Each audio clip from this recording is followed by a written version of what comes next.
За сайн байцгаана уу хүмүүс. Өнөөдрийн хичээлээр компьютер гэж юу вэ гэсэн хичээл орно. Компьютер гэж юу вэ гэхээр компьютер гэдэг бол монголчууд бол орчуулж хэлдэггүй байгаа. Яг орчуулбал тооцоолуур гэсэн үг юм байна. Тооцоолуур, цахим тооцоолуур буюу одоо энэ тооцоолох, шинжлэх, мэдээллийг боловсруулах гэсэн утгатай үг юм байна. За энэ компьютер бол одоо хүн болгон хэрэглэдэг болсон байгаа. Байгууллага болгон компьютертэй, хүн болгон компьютертэй. За сүүлийн үед бол айл болгон баг компьютертэй болж байна. Тэгээд ирээдүйд ер нь бол компьютерийн 90 үе, мэдээлэл технологийн 90 үе гэдэг хүн болго хүлээн зөвшөөрөөд энэ компьютер маш чухал, компьютер дээр програм хангамж бичих, компьютер дээр ажиллах чадвар маш чухал болчиход байгаамаа. За компьютер бол хэд хэдэн төрөл байдаг байгаа. За сервер компьютер гэж бас байдаг. Сервер компьютер гэж байдаг. Энгийн одоо персонал компьютер гэж байдаг. За iMac буюу одоо нэг Apple-ийн Macintosh гэдэг юм компьютер байдаг. Ноутбук гэж бас зөөврийн компьютер байдаг. Жижигхэн одоо энэ mini device гэдэг нэг жижигхэн одоо энэ таблет, гар утас энэ төр бол бас нэг төрлийн жижигхэн компьютер юм байна. За компьютер ийм олон төрлүүдтэй байдаг байгаамаа. Тэгээд за дэлгэрүүлээд ярил сервер компьютер нь болохоор юм бидний энгийн өдөр тутамдаа гэртээ ажил дээр ашигладаг компьютероос бол өөр компьютер байдаг. Тэр нь болохоор юм интернетд холбогдсон. Одоо бид нар одоо нэг YouTube.com ч юм уу Amжилт.com руу ороход нэг юм өөрийнхөө компьютероос ороход дахиад нэг цаана нэг Amжилт.com байгаа, YouTube.com байгаа тийм сервер компьютер руу хандаж орж байгаа юм. Тэгээд тэр хандаж орсон компьютер руугаа бид ингээ маш олон хүмүүсийн тэндээс ингээ хандаж орж байгаа. Тэгвэл хандаж орсон компьютер маань ингээ бүгдлөө ингээ мэдээлэлээ өгч дамжуулж ордог тэр толгой компьютерийг сервер компьютер гэдэг. За компьютерууд тэгээд за таблет буюу одоо зөөврийн компьютер бол ойлгомжтой ингээ тийм процессор буюу одоо компьютерийн гол тооцоолоор эд ангин тэгээд энэ дэлгэц хоёрыг нэгтгэсэн нэг бол зөөврийн компьютер гэдэг байгаа. Зөөврийн компьютер бол их түгээмэл бас ашиглагддаг болсон байгаа. Энгийн компьютерийг бол энгийн гэртээ байж байгаа компьютерийг бол персонал компьютер гэдэг байгаа. PC буюу хувийн компьютер гэсэн үг. Персонал компьютер гэсэн үг. Тэгээд энэ персонал компьютерийг бол айл бол аюух түгээмэл ашигладаг болсон байгаа. Персонал компьютер бас юм хоёр төрөлтэй байдаг байгаа. Персонал компьютер яг үйлдвэрлэлийн систем нь бол Windows гэдэг үйлдвэрлэлийн систем байдаг байгаа. Windows гэдэг үйлдвэрлэлийн систем нь болохоор ингээд маш олон компьютерийн компаниуд тэр Windows үйлдвэрлэлийн системийг авч ашигладаг байгаа. Жишээ нь одоо Sony, Dell, Samsung маш олон компаниуд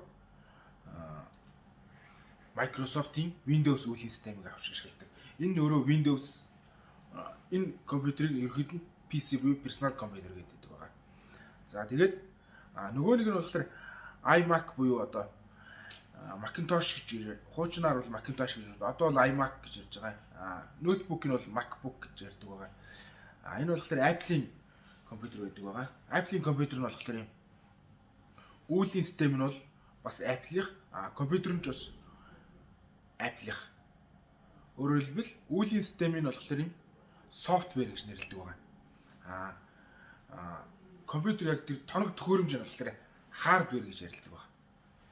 Хардвер нь болохоор яг тийм E-Tank одоо тэр дэлгэцийг ярьж байгаа. Бас keyboard-ыг ярьж байгаа. Доторх нь hard, RAM, CPU гэдэг доторх тоног төхөөрөмжүүдийг ярьж байгаа. Энэ нь болохоор дараагийн E-Tank-ууд нь бол дараагийн хичээл дээр дэлгэрэнгүй үзнэ. За одоо харин компьютерийг анх бол түүхийн хувьд бол анх бол 1945 онд дэлхийн одоо 2 дугаар дайны үед бол анх юм компьютер үүссэн байдаг байгаа. Тухайн үед үүсгэхдээ компьютер маш том юм өрөөдүүрэн том компьютер байдаг гэсэн байж байгаа. Тэгээд тэр компьютерөө зөөхөнд бол бүр маш том ачааны машинаар зөөдөг тийм байсан байгаа. Тэгээд явандаа хөгжсөр бүр компьютер маш жижиг болсон. Одоо бүр юм жижигхэн юм жижигхэн юм хуруунчны компьютерүүд хүртэл байдаг болсон байна. Хуруунчны компьютеруудыг бол яг энгийн хүмүүс бол ашигладаггүй байгаа.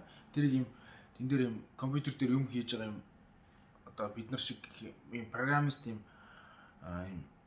техникийн инженерүүд бол тэн дээр янз бүрийн турших байдлаар юм ашигладаг байгаа. Тэрийг явандаа бас манай сурагчид маань бас хэрэглэж тэн дээр юм туршиж үзэх болно. За компьютерийг бол ингээд давуу талууд бол тоо томшгүй их давуу талууд.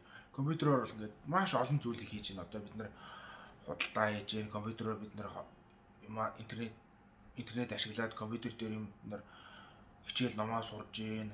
Бас тоглож байна. За тэгээд төрөл бүрийн ажлуудаа хийж байна. За компьютер дээр өөрийнх нь хэрэгтэй зураг, видео, бичлэг энэ төр хадгалж байна. Тэгээд компьютер дээр бол маш олон давуу талууд байдаг байна. За хамгийн их хүн төрөлхтөнд маш том давуу тал бий болсон болохоор энэ нэг бүх төрлийн тооцооллыг маш хэлбэрхэн болгож өгсөн байна. Тооцооллыг маш хэлбэрхэн болгож өгч бүх юмыг тооцооллыг цаасан дээр бичдэг асар их тийм бодолт их шаардтай байсан бол тэр бодлыг нь програмчилж өгөөд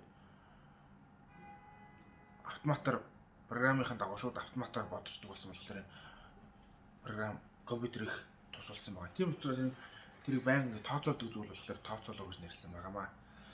За мэдээж юм бүхэнд сул тал байдаг. Сул тал гэвэл одоо компьютерийн ард ингээд байнга ингээд сууж идэг байгаа. Байнга суухлаар нөгөө нуруугаар сүйдэх. Нуруугаар ингэж өвдөх аюултай.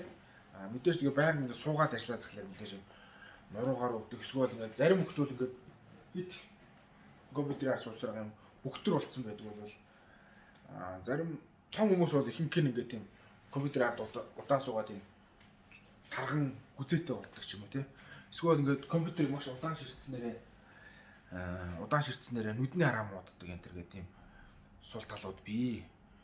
Гэтэ миний хувьд бол дасгал хийгээд бас байнга ширтээд явахгүй хаяа бас ингээд ойрны анзаарах ч юм уу, нүдэ харилцах ч юм уу байдлаар ингээд яваад одоогийн байдлаар юм компьютероос болж хохирсон юм бол алга.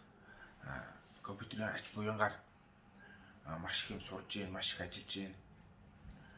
Маш их олон амжилтуудыг бүтээсэн байгаа. За тэгээд миний хичээлийн доор, контентын доор үзээд өөр асуух юм гарвал сурагчд бүхэн сэтгэлдээ бичээд асуугаарай. Энэ удаагийн хичээл ингээд дуслаа. Баяртай.